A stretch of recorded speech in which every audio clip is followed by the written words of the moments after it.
Listen, this current WWE landscape, you can't call it. We just had a behind-the-scenes documentary on how the best laid plans can just go to hell in one moment, because it's just a kind of controlled chaos where these beautiful things happen. I don't know in terms of, certainly Roman Reigns is entitled to not just a rematch. I mean, Roman Reigns held this title for so long. That match, it has to happen. And it's in one of those where, to a degree, it's rather, you're not supposed to say this when you're a baby face, but it's rather scary. The idea, I've been in there twice with him, and brother hits hard. So the idea of that is there to do, I don't know if anyone saw, but I was tapping the title like this, because I know there's a third one somewhere down the line. I know I'm not his friend. He didn't do that for me. He did that because of what's happened with the Bloodline and Solo. I think that's something to stay tuned for, probably on SmackDown, in the sense of what happens with the Bloodline. The Bloodline has been the anchor of WWE for some time, and what happens next, not just with Solo, not just with Roman, but Jacob Fatu, who is, as we all can see, there's something unbelievable.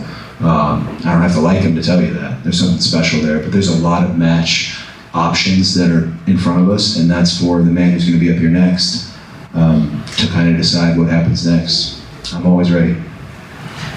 Last question?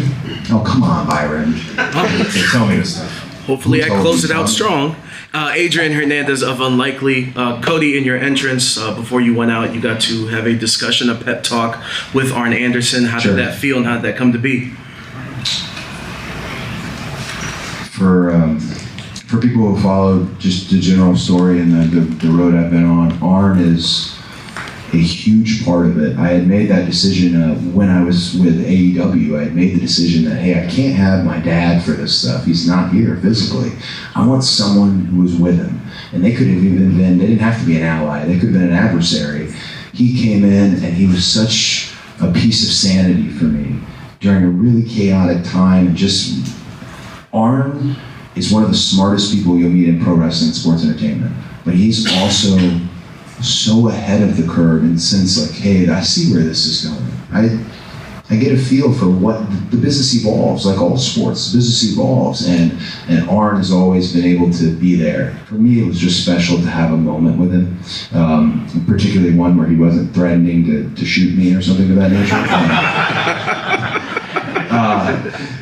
It was nice because he means a great deal to me. I hope we see more of AA, and something that this is an internal thing. It's inside baseball. If I get in trouble for sharing this, I apologize. But something that WWE did today that I thought was incredible, I've never seen this before, was all the wrestlers got a text, all of us, Byron, you got it, we all got it, about the legends that were going to be here tonight. And not just, hey, the legends will be here tonight, go say hello, go say thank you. There was a one-sheeter with each of their pictures and a biography. Because, we got a lot of young guns. Tiffany Stratton, for example, they may not know everybody, probably does, but just the idea that the legends are going to be treated that way here as WWE's entered its greatest era ever, really, hats off to Crystal Gentle, Matt Altman, Nick Khan, Triple H, Bruce, whoever came up with it. I thought it was a really brilliant thing. Again, back to Arn. I hope we see more of him, and I hope he's next to me. Thank you. Let's do one more, Byron. One more, all right. Yeah. To the second row. Hey Cody, Gerger Prof from TNT Sports. So, it's a little long-winded, but oh yes, I've seen you go from like Ted Reeves Arena in Mississauga, Ontario, to now headlining stadiums at WrestleMania and now here. You've always wanted to be the quarterback. You've always talked about how you want the ball.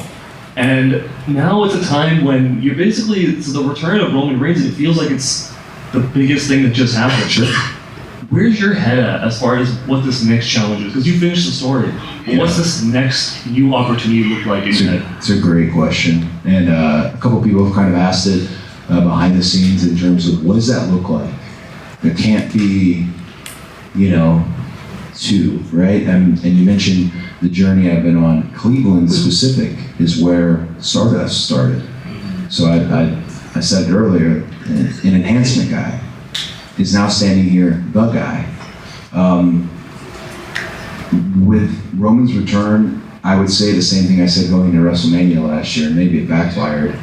I'm not flinching, not one bit, and I think he isn't either. And that's what, again, WWE's in the stadium business now. God bless you guys for making that a real thing. That's great for that stadium business because it's a good problem to have, and that's a great question. And I wonder how he feels about it, but not flinching. Cody, thank you so much for your Thanks, time, man. and congratulations on the undisputed WWE Championship.